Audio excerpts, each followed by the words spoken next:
আমরা এই ১১৬ অনুচ্ছেদকে চ্যালেঞ্জ করে রিট আবেদন দায়ের করেছিলাম। আজকে সেই রিট আবেদনের শুনানি হয়েছে। আমাদের পক্ষ থেকে আমরা সাবমিশন রেখেছি ১১৬ অনুচ্ছেদ সংবিধানের মাধ্যমে বিচার বিভাগীয় স্বাধীনতা প্রতিষ্ঠার ক্ষেত্রে একটি বড় বাধা। এই ১১৬ অনুচ্ছেদকে যদি অসাংবিধানিক ঘোষণা করা না হয় তাহলে বিচার বিভাগকে পরিপূর্ণ স্বাধীন করে সাজানোর যে পরিকল্পনা, এই পরিকল্পনা বাস্তবায়ন করা সম্ভব নয়। এই বিচার বিভাগের পরিপূর্ণ স্বাধীনতা বলতে বোঝায় তার একটি সেপারেট সেক্রেটারিয়েট প্রতিষ্ঠা করা, তাদের বদলি, পদোন্নতি, ছুটি এবং শৃঙ্খলা সব কিছুই সুপ্রিম কোর্টের উপর ন্যস্ত থাকবে। কিন্তু এখন আছে এটি মহামান্য রাষ্ট্রপতির উপর ন্যস্ত আছে।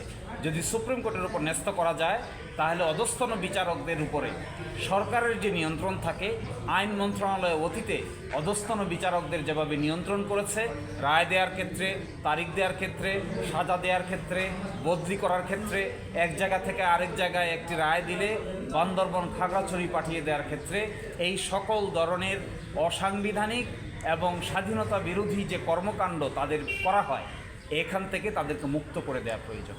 এখানে অনেক ব্রিলিয়ান্ট অফিসার আছেন, এখানে অনেক যোগ্য ব্যক্তিত্ব আছেন।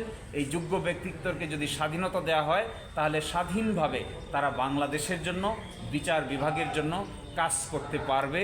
এ কথাই আমরা আজকে বলেছি। তার সাথে এটাও বলেছি যে এই কথা ১১৬ অনুচ্ছেদ যে সংবিধানে থাকা উচিত নয়, এই কথা বলেছে আমাদের পঞ্চম সংশোধনী মামলার রায়ে সুপ্রিম কোর্ট, বলেছে ষোড়শ সংশোধনী মামলার রায়ে সুপ্রিম কোর্ট, ত্রয়োদশ সংশোধনী মামলার রায়ে সুপ্রিম কোর্ট এবং জাজেস কেসে সুপ্রিম কোর্ট সুনির্দিষ্টভাবে বলেছেন যে ১১৬ অনুচ্ছেদের কারণে পরিপূর্ণ স্বাধীনতা দেওয়া সম্ভব নয়।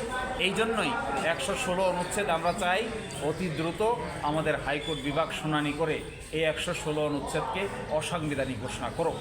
এরই মাধ্যমে আমাদের নিম্ন আদালতের বিচারকদের পরিপূর্ণ স্বাধীনতা নিশ্চিত হোক। বিচার বিভাগীয় পৃথক সচিবালয় প্রতিষ্ঠা হয়ে আইন মন্ত্রণালয় এবং রাষ্ট্রপতির দপ্তর থেকে পরিপূর্ণভাবে প্রধান বিচারপতি এবং সুপ্রিম কোর্টের উপর ন্যস্ত বলেছি যে বিচার বিভাগীয় কর্মকর্তা কর্মচারীদের যে শৃঙ্খলা বিধিমালা তৈরি করা হয়েছে ২০১৭ সালে, এটি করা হয়েছে সংবিধানের ১৩৩ অনুচ্ছেদ অনুযায়ী। অথচ এটি করার কথা ছিল সংবিধানের ১১৬ এবং ১১৬ কয়ের বিধান অনুযায়ী। তা করে নাই দেখে তখনকার দিনের সরকার বারবার সময় নিয়ে আমাদের সুপ্রিম কোর্ট এটার সঙ্গে একমত পোষণ করেন নাই।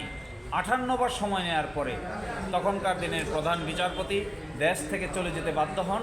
পরবর্তীতে ভারপ্রাপ্ত প্রধান বিচারপতির মাধ্যমে এই শৃঙ্খলা বিধিটিকে অনুমোদন করানো হয় এবং এটি সংবিধানের ১৩৩ অনুচ্ছেদ অনুযায়ী অনুমোদন করানো হয়। এটি সাংবিধানিক নয়। তাদের শৃঙ্খলা বিধি সংবিধানের ১৩৩ অনুযায়ী হবে না।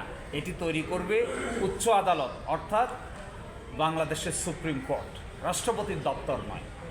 সুপ্রিম কোর্টের হাতে আসলেই যে